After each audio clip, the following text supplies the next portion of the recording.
জন্মগত দুচোখে অন্ধ, ভিক্ষা করে সংসার চলে। বিভিন্ন সরকারি পরিষেবা থেকে বঞ্চিত একই পরিবারের 3 প্রতিবন্ধী। সরকারি দপ্তরের আধিকারিক আবেদন জানিয়েও মিলছে না সরকারি প্রকল্পের সুযোগ সুবিধা। এমনকি দিদিকে বলো হেল্পলাইন নম্বরে ফোন করেও কোনো কাজ হচ্ছে না।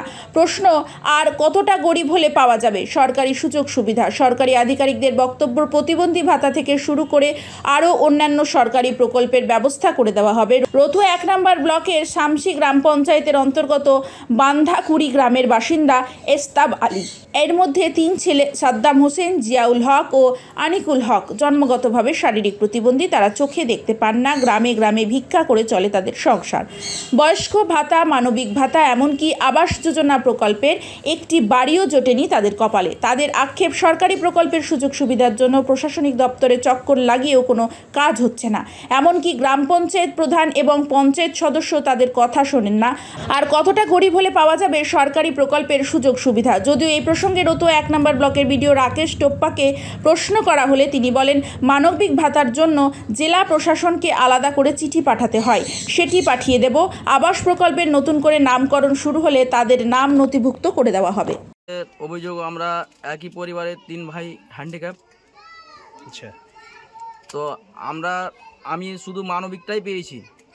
আচ্ছা, 1000 টাকা মাসে আমার সংসার চালা হচ্ছে না। অসুখ বিসুখ আর বিভিন্ন রকমের প্রয়োজন আছে। আর আমার দাদারা 2 জন কিছুই পায়নি। একজনের হ্যান্ডিক্যাপ সার্টিফিকেট রয়েছে আর একজনের হ্যান্ডিক্যাপের সার্টিফিকেট হয়নি।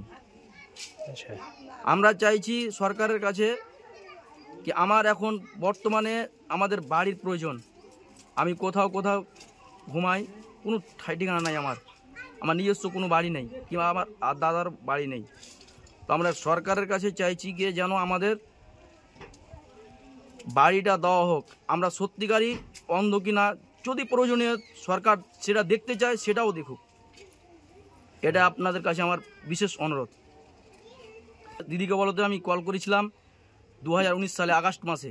আমাকে কল করেছিল 2020 সালে জানুয়ারি মাসে কি তোমার পিএমআইয়ের নাম আছে। আমার পঞ্চায়েতে কাগজপত্র সমস্তটা দেওয়া হয়েছিল।